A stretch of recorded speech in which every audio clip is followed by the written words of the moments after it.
दमा, asthma, bronchitis जैसी बीमारियों में उस अवस्था में पहुंच जाते हैं जहां कोई दवा आपको काम नहीं करती है। इसलिए अक्सर एलोपैथी के डॉक्टर ये बोल देते हैं दमा दम निकलने के बाद ही जाता है, अस्थमा दम निकलने के बाद ही जाता है। माने दमा और अस्थमा की उस स्टेज में आप पहुंच जाएं कि बीमारी आपकी लाइलाज हो जाए, कोई दवा ही आपके ऊपर काम न करे, ऐसी स्थिति पैदा हो जाती है। कहाँ से शुरू होती है वो स्थिति? आपने मैदे की कोई ऐसी चीज खाई जो सड़ी हुई है, जिसमें फाइबर बिल्कुल नहीं है, बिना फाइबर की चीजें खाएंगे वो बड़ी आंत में जाकर चिपकेगी और बड़ी आंत धीरे धीरे दीवार उसकी मोटी होती जाएगी, ये कचरा उसमें चिपकता जाएगा, मोटा होता जाएगा, फिर इसकी सफाई भी बहुत मुश्किल हो जाती है और इसकी सफाई नहीं हो पाएगी तो आप फिर फंस जाएंगे बहुत गंभीर दुष्चक्र में। इसलिए आयुर्वेद में कहा गया है मैदा और मैदे की बनी गई कोई भी वस्तु विरुद्ध आहार में गिनी जाती है, इसलिए आपको ना खाएं मैदा और मैदे की बनी हुई कोई भी वस्तु। और उससे भी ज्यादा खराब स्थिति है कि जब मैदे को सड़ाकर वस्तु बनाए, वो और भी खराब। मैदा अपने आप में खराब है, लेकिन मैदे को सड़ाकर जो वस्तुएं आप बना रहे हैं वो उससे भी ज्यादा खराब। अब मैदे को सड़ाकर जो सबसे ज्यादा बनने वाली वस्तु है वो डबल रोटी और पाव रोटी है। मैदे को सड़ाकर जो बनने वाली दूसरी वस्तु है वो बिस्किट्स और बेकरी के आइटम है। ये तो और भी खराब स्थिति में आपको पहुंचा देते हैं। एक तो फर्मेंटेशन उसमें होता है, एक दिन होता है, कई बार 2 दिन होता है, कई बार 3 होता है। फर्मेंटेशन में आप जानते हैं कि जीव राशि पैदा होती है और मरती रहती है उसी में। उस जीव राशि के पैदा होने और मरने का पाप तो अपने ऊपर लगता ही है, बनाने वाला भी पाप का भागी होता है, हम जो खाने वाले हैं हम भी उसी पाप के भागी हो जाते हैं। वो तो धर्म के हिसाब से आप फंस ही गए, स्वास्थ्य के हिसाब से उससे ज्यादा आप फंस गए। आपको सुनकर हैरानी होगी, आप बहुत आसानी से जो डबल रोटी, पाव रोटी और बेकरी के आइटम खा लेते हैं, वो अगर आपने 10, 20, 50 ग्राम का खा लिया कोई वस्तु, 10, 20, 50 ग्राम, ज्यादा की बात नहीं कर रहा हूँ, तो वो उतनी ही सफाई करने के लिए शरीर को कितनी मशक्कत और मेहनत करनी पड़ती है। आप ऐसे समझ लीजिए आपके घर की दीवारें हैं, इनकी घर की दीवारों पर अगर आप कोलतार चिपका दें, कोलतार आप समझते हैं, टार जिससे सड़कें बनती हैं, डामर कहते हैं। तो ये डामर कोलतार जो अगर आप अपने घर की दीवारों पर चिपका दें एक बार, फिर छुड़ा के देख लीजिए कितनी मेहनत और मशक्कत लगती है। ऐसे ही समझिए सड़े हुए मैदे से बनी हुई वस्तुएं जब पेट में जाती हैं तो वो कोलतार की तरह से, डामर की तरह से जैसे दीवार पे चिपक जाती है, वैसे ही सड़े हुए मैदे की चीजें बड़ी आंत की दीवारों पे चिपक जाती है, वैसे ही होता है। और कितना मुश्किल है उसको खुरच के छुटाना, वैसे ही पेट में बहुत मुश्किल होता है उसको खुरच कर निकालना। साधारण स्थिति में पानी तो उनको नहीं निकाल पाता है, फिर उसके लिए खराब से खराब दवाएं आपको देनी पड़ती है, जुलाब कराना पड़ता है, आपका पेट साफ करने के लिए बहुत स्ट्रॉन्ग दवाएं देके आपका बड़ी आंत का सफाई करना पड़ता है, कई बार एनिमा देना पड़ता है, कई बार नेचुरोपैथी के सेंटर्स में जाकर आपको पेट की सफाई करानी पड़ती है। ये सब परिस्थिति में आप फंसे और दुख तकलीफ झेलें, उससे बेहतर है कि आप इसको जीवन में याद रखें कि सड़े हुए मैदे की, फर्मेंटेड मैदे की वस्तुएं ना खाएं। इसी के साथ हम जब इडली बनाते हैं तो इडली में भी फर्मेंटेशन होता है। तो आप बोलेंगे क्या इडली भी ना खाएं? इडली आप जरूर खाइए, मैं ये नहीं कहता इडली ना खाएं, लेकिन इडली बनाने का तरीका बदलें, उसमें फर्मेंटेशन कम से कम हो ऐसी व्यवस्था करें। फर्मेंटेशन ना हो तब तो बहुत आदर्श है, और अगर फर्मेंटेशन है तो उसको कोशिश करें कि वो ना हो फर्मेंटेड। देखिए आयुर्वेद में बहुत स्पष्ट कहा गया है, आयुर्वेद में समय काल परिस्थिति का बहुत ध्यान रखा जाता है। आप सभी लोग जिस व्यवस्था समय काल परिस्थिति से आए हैं, आप सभी के अपने अपने जन्म स्थान चेन्नई में नहीं है, आप सभी के अपने अपने जन्म स्थान किसी का राजस्थान में है, किसी का गुजरात में है, राजस्थान और गुजरात का जो वातावरण है वो चेन्नई के वातावरण से बहुत अलग है। चेन्नई जो है समुद्र के किनारे है, हवा में बहुत नमी है। अब जहां हवा में बहुत नमी है, नमी के साथ नमक भी है, आप जानते हैं। हवा में यहाँ बहुत ज्यादा नमक है, हवा में बहुत ज्यादा नमी है। यहाँ का वातावरण, यहाँ की परिस्थिति, यहाँ की जलवायु बिल्कुल भिन्न है राजस्थान के वातावरण और वहाँ की जलवायु से। आप जानते हैं कि राजस्थान में हवा चलेगी तो एकदम सूखी होगी, उसमें पानी का अंश मात्र नहीं होगा, सूखी हवा में आप रह रहे हैं। और यहाँ आप ऐसी गीली हवा में हैं जहाँ वातावरण बिल्कुल विरुद्ध है।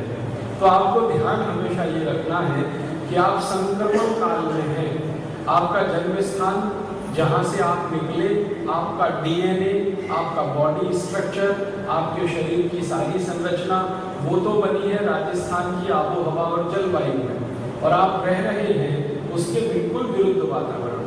तो आपको तो और ज्यादा सावधानी से अपना जीवन बिताना पड़ेगा। जिनका जन्म चेन्नई में हुआ है और जो यहाँ की आबो हवा में बड़े हुए हैं, जिनका शरीर यहाँ की आबो हवा में बड़ा हुआ है, उनके शरीर की संरचना और आपके शरीर की संरचना में जमीन आसमान का अंतर है।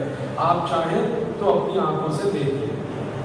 किसी भी चेन्नई में पैदा हुए नागरिक को अपने पास खड़ा करके कहें, पड़ोसी को या शीशे में देखें, क्या क्या अंतर आपको दिखाई देता है। आपकी त्वचा और उसकी त्वचा में जमीन आसमान का फर्क है। आपके नाक नक्श और उसके नाक नक्श में जमीन आसमान का फर्क है। आपकी गर्दन उसकी गर्दन में जमीन आसमान का फर्क है। हाथ पैर की बनावट उसकी हाथ पैर की बनावट में जमीन आसमान का फर्क है। ये फर्क प्रकृति ने बनाया, आबो हवा के हिसाब से ये बना।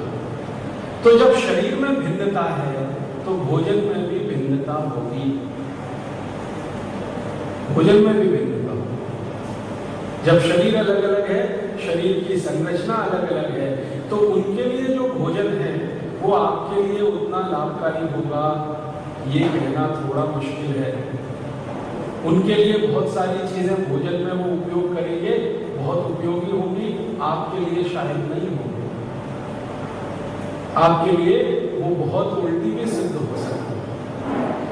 सामान्य रूप से आयुर्वेद में ये कहा गया है कि भोजन बनाते समय, भोजन पकाते समय हमारे वातावरण का, पर्यावरण का, तापमान का, आबो हवा का, सूर्य के प्रकाश का, इन सब का ध्यान रखना चाहिए। तो हम एक दूसरे तरह की आबो हवा में से पैदा हुए लोग हैं और यहाँ आके रह रहे हैं, यहाँ दूसरे तरह की आबो हवा है। इसलिए आप कभी भी ऐसी कोई नकल करने की कोशिश ना करें कि जैसा वो खाते हैं वैसा हम भी खा लेंगे। वो इडली खा रहे हैं तो हम भी खा लेंगे, वो इस तरह से रसम पी रहे हैं, इमली की चटनी खा रहे हैं, वो हम भी खा लेंगे। उनके लिए इमली की चटनी बहुत अनुकूल हो सकती है और आपके लिए तो प्राणघातक हो सकती है।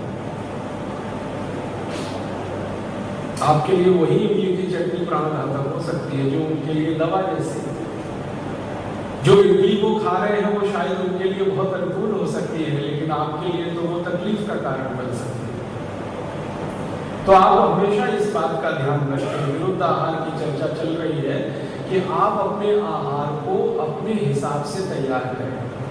मतलब आप, सीधी सी बात है, राजस्थान के किसी भी घर में, इसको ध्यान से सुनिएगा, जो 100 साल 200 साल 300 साल से चल के आया है, ऐसा घर जो संयुक्त परिवार वाला है, पूछ लीजिए किसी को, इडली बनती थी क्या 50 साल पहले? नहीं बनती। 100 साल पहले बनती थी? नहीं बनती। 200 साल पहले बनती थी? नहीं बनती। क्यों नहीं बनती? चावल तो उनके यहाँ भी है, चावल यहाँ भी है।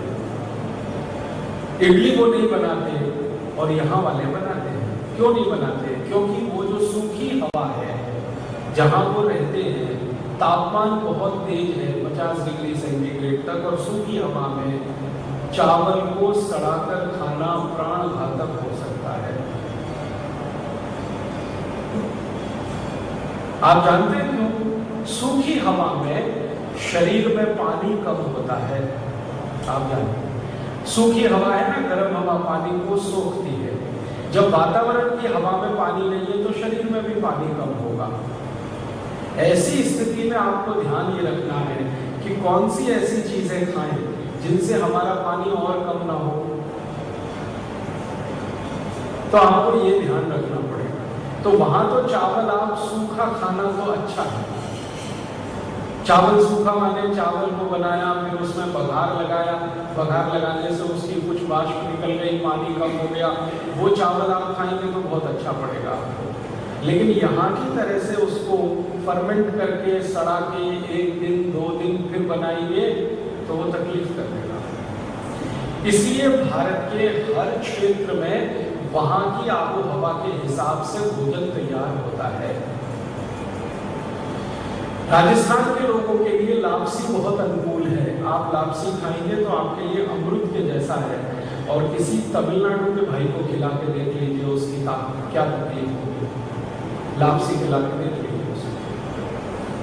आप लापसी खाते हैं ना, खूब सारा घी डालकर, किसी चेन्नई वाले भाई को खिला के देख लीजिए, कल को दूसरे दिन शिकायत करता मिलेगा आपको, क्या खिला दिया आप कहेंगे जी हमने तो हमारी सबसे अच्छी चीज आपको खिलाई, और वो आपको गाली ही देता मिलेगा कि मुझे क्या खिला दिया उसने। महत्व की बात जो समझने की है वो आबो हवा, वातावरण, पर्यावरण।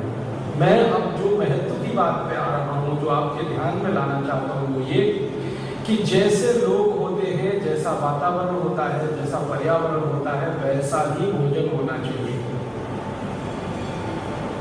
भोजन की अनुकूलता हमारे अपने शरीर की संरचना, हमारी आबो हवा, हमारे वातावरण पर निर्भर है। माने एक सीधी सी बात है कि भोजन लोकल होना चाहिए, नेशनल नहीं, इंटरनेशनल, लोकल होना चाहिए। तो आप अपने स्थानीय आबो हवा, स्थानीय व्यवस्था को ध्यान में रखकर अपने भोजन की तैयारी करें। तो मेरी आपसे हाथ जोड़कर विनती है कि कम से कम जो राजस्थानी लोग यहाँ रहते हैं, गुजराती लोग यहाँ रहते हैं, उत्तर भारतीय लोग यहाँ रहते हैं, बिहार बंगाल के लोग यहाँ रहते हैं, वो कोशिश करें कि इडली जैसी चीजें कम से कम खाएं। ना खाएं तो बहुत ही अच्छा, वो तो आदर्श है, लेकिन कोशिश करें कम से कम खाएं। और जो खाएं तो वो खुद पकाएं, और खुद पकाते समय ध्यान में ये रखें कि जितनी देर इडली को बनाने के लिए